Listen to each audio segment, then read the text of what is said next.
Olá, tudo bem, gente? Tudo tranquilo? Pessoal, a gente começa agora a ver um pouquinho do sistema locomotor, tá?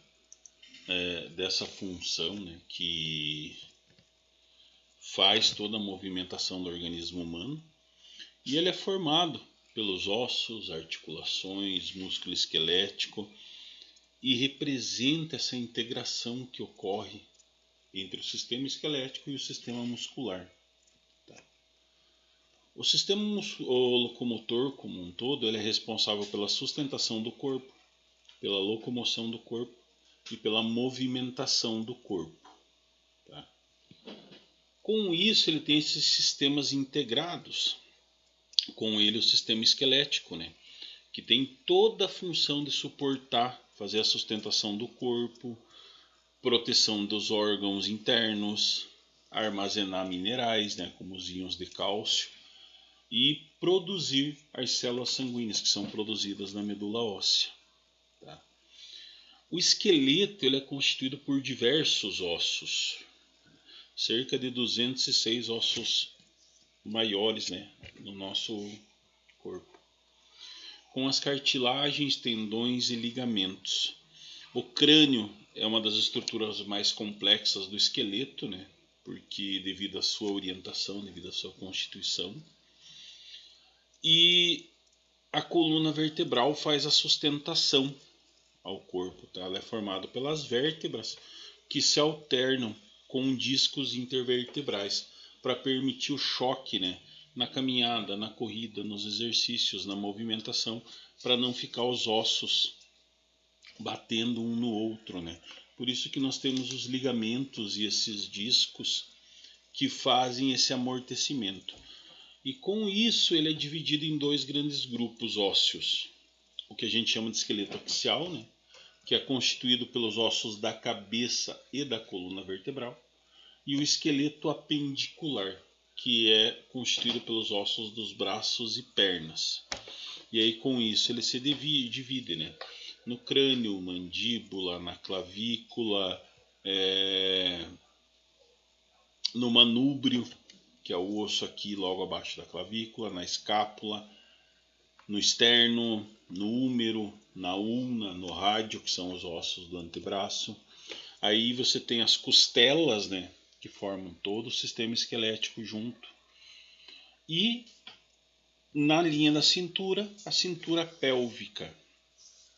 Abaixo, o fêmur, que é o maior osso, é o osso mais longo do corpo. A patela, que faz a movimentação do joelho. A tíbia e a fíbula. A tíbia é a famosa canela, né? E a fíbula é aquele osso lateral que permite a rotação da perna também. Acaba permitindo com que ocorra essa movimentação. Com isso a gente tem o trabalho das articulações no organismo, que consistem nessa área de contato, né, com dois ossos distintos. E aí eles são mediados por diferentes tipos do tecido conjuntivo. E com isso eles podem ser imóveis, semimóveis ou móveis. Em uma articulação móvel, os ossos se mantêm no lugar devido aos ligamentos.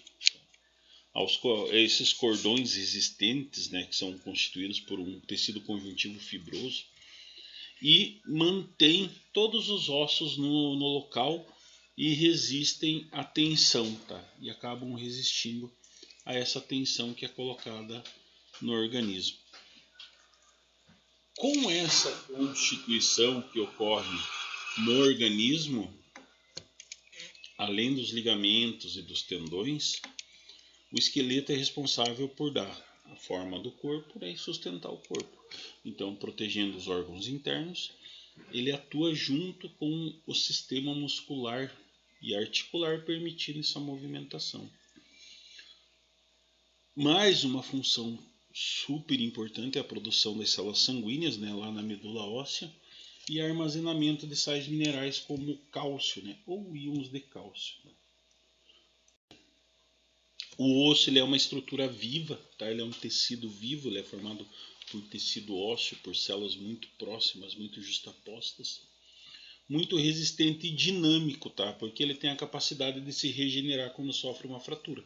Se você trinca um osso, quebra, ele colocado ali próximo um do outro ali, ele vai construir todo um tecido novo, reintegrando, né, aquele membro à estrutura corpórea e a continuar a desempenhar as funções dele. Então aí os ossos eles têm essa organização dele, né? A parte mais interna do osso ela é mais esponjosa, a parte mais externa ela é mais dura, mais resistente, né? E ele recebe irrigação sanguínea, como qualquer outro tecido, né? Aí mais no interior do osso, no meio dele, a gente tem a medula óssea amarela, ou que o pessoal costuma chamar de tutano, tá? Que é riquíssimo em células sanguíneas e células de divisão celular, células novas, né? E a irrigação pelos vasos sanguíneos, tanto veias como as artérias. Por cima disso você tem o que a gente chama de periósteo, que é a parte mais rígida do osso, né? E nas pontas a cartilagem articular, que vai trabalhar junto com essa estrutura óssea. Com isso, a estrutura óssea é constituída de mais de um tipo de tecido, né? O tecido conjuntivo denso, tecido conjuntivo ósseo, tecido conjuntivo adiposo, cartilaginoso e sanguíneo, além ainda do tecido nervoso. Tá? Os ossos são longos, né, e são formados por diversas camadas, que são essas camadas sobrepostas que acabam organizando o organismo, acabam fazendo essa movimentação corpórea do organismo. E então, com isso, pessoal, você tem as divisões do sistema esquelético, né? Por exemplo, se você pega os ossos do crânio e da face, ali, você tem uma formação de um osso frontal, um osso parietal, o occipital, o osso temporal, o nasal, o lacrimal, o osso maxila, né, que é a parte de cima do maxilar, esse osso aqui que é o osso zigomático e o osso das mandíbulas, tá? Ele é muito complexo, e o esfenoide, que é essa asa maior aqui. Ele é muito complexo devido a essa movimentação que ele faz. A cabeça é formada por 22 ossos, 14 ossos da face e 8 da caixa craniana. E ainda 6 ossos que compõem o ouvido externo, o ouvido interno. Ele é extremamente resistente, né? E os ossos são intimamente ligados e sem movimento. Por isso que ele é responsável por proteger o cérebro. Além de produzir os órgãos do sentido, né? Com os ossos que compõem o ouvido interno. Por isso que quando um recém-nascido, uma criança pequenininha, falam para não apertar a moleira. Porque as placas em cima do crânio, elas estão afastadinhas, somente protegidas por uma membrana. Tá? Com o passar do crescimento, do amadurecimento, a infância, a adolescência, a vida adulta, os ossos vão crescendo porque o cérebro também vai crescendo, vai aumentando de volume.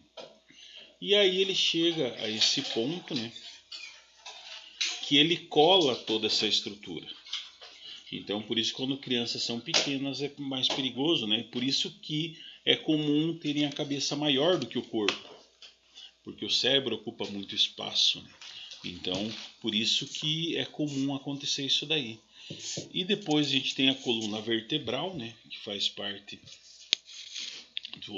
da parte axial, que se divide nas cervicais, que são mais acima, as torácicas, né, que são essas na linha do tórax mesmo, as lombares, o sacro e o cóccix.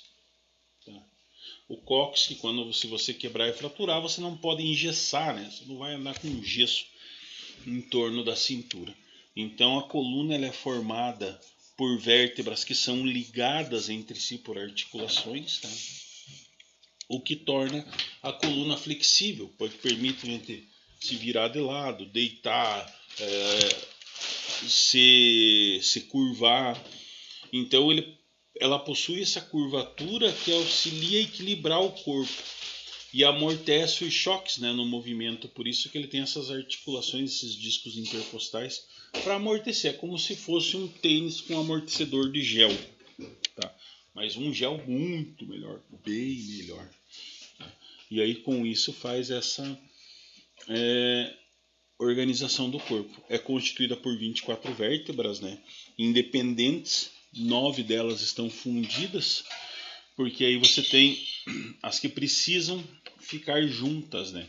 Por exemplo, as cervicais são 7 vértebras, né, do pescoço, sendo que a primeira, a atlas, né, e a segunda, a axe, favorece o movimento do crânio, permite você movimentar a cabeça, né, para os lados, para trás, para frente. E logo após você tem 12 vértebras que são as torácicas, que se articulam com as costelas. Permite a movimentação, a expansão do pulmão, você se movimentar, você se curvar, você se esticar. E logo abaixo as lombares, que são chamadas as 5 sacrais. Tá? Elas são separadas no nascimento, por isso que o bebê ele é tão flexível. Tá? Ele não quebra, ele é muito flexível, né? Porque essas vértebras elas são separadas justamente para permitir a movimentação dele dentro do útero materno. E aí, porventura, se ele for nascer por parto normal, permitir essa flexibilidade dele. Tá? E elas são um importante ponto de apoio para a cintura pélvica. Por isso que o bebê ele demora, ele não sai caminhando, ele não sai com essa firmeza nos membros inferiores, porque essas vértebras sacrais não permitem. Tá? E o cóccix, que são 4 pequenas vértebras, né, conquígenas, são como as sacrais, só que elas se tornam unidas, né, depois de um tempo, em um único osso, lá na idade adulta. Quando o bebê não, elas são essas 4 separadas, e tudo isso permite essa grande movimentação do bebê. E no tórax nós temos o que chamamos as costelas verdadeiras, né? Nós temos 12 pares de costela, que são ligadas umas às outras pelo músculo intercostal. São ossos bem chatos, né, e recurvados, que se movimentam durante a respiração. Acho que todo mundo comeu costela já, você vê as ripas de costela, são as costelas do gado, né? E elas são ligadas à vértebra torácica na parte posterior, ela se liga aqui em cima. E aí você tem as costelas verdadeiras, as costelas falsas e flutuantes, tá? Que dão essa proteção na parte posterior do organismo. Com isso a gente tem ainda o osso hioide, tá? Que é um osso em formato de U, que atua como ponto de apoio para os músculos da língua e do pescoço. Permite, né, auxilia nessa movimentação, permite a movimentação do pescoço e com isso faz essa organização dessa parte corpórea. Tá? Logo após a gente tem o esqueleto apendicular, né, são os apêndices, que correspondem aos ossos dos membros superiores e inferiores. E o esqueleto apendicular possui ossos que ligam o esqueleto axial às chamadas cintura escapular e pélvica, além dos ligamentos, tá? Juntas e articulações. Com isso você tem o osso externo, que é esse aqui em cima, que é esse osso maior, a clavícula, a escápula, aqui que permite a movimentação, né? E aqui na frente você tem um encaixe do ombro, o húmero, tá? Que faz essa parte da cintura escapular. Então ela é formada pelas clavículas e escápulas. A clavícula é longa e estreita, né? E ela se articula com o externo. E na outra extremidade com a escápula, que é um osso chato e triangular, que é articulado com o húmero, tá? Que é essa articulação aqui do ombro, que permite você movimentar, permite você movimentar o corpo e direcionar esses movimentos. Tá? Com isso, esses ossos, né, esses membros superiores, aí vão corresponder ao braço, porque daí você tem o húmero, que é o osso mais longo do braço, ele se articula com o rádio, tá? Que é mais curto e lateral, e também com a ulna, que é um osso chato e bem fino, que permite essa movimentação aqui, ó, permite que você movimente o braço. Os ossos da mão são 27 ossos, tá? Divididos em 8 carpos, metacarpos, 8 carpos, né, que são esses ossinhos aqui, 5 metacarpos, que são esses, e 14 falanges, porque daí você tem os metacarpos e as falanges, né, dos dedos, né, então que compõem toda essa parte superior. Tranquilo, gente, por enquanto, tá? Qualquer dúvida dessa parte a gente esclarece na aula ao vivo, tá? O restante a gente vai vendo no decorrer das aulas para que não fique muito essa parte do sistema esquelético de uma vez para vocês, tá? Anotem as dúvidas que a gente esclarece todas elas na aula ao vivo. Fiquem bem, um grande beijo e até a próxima aula.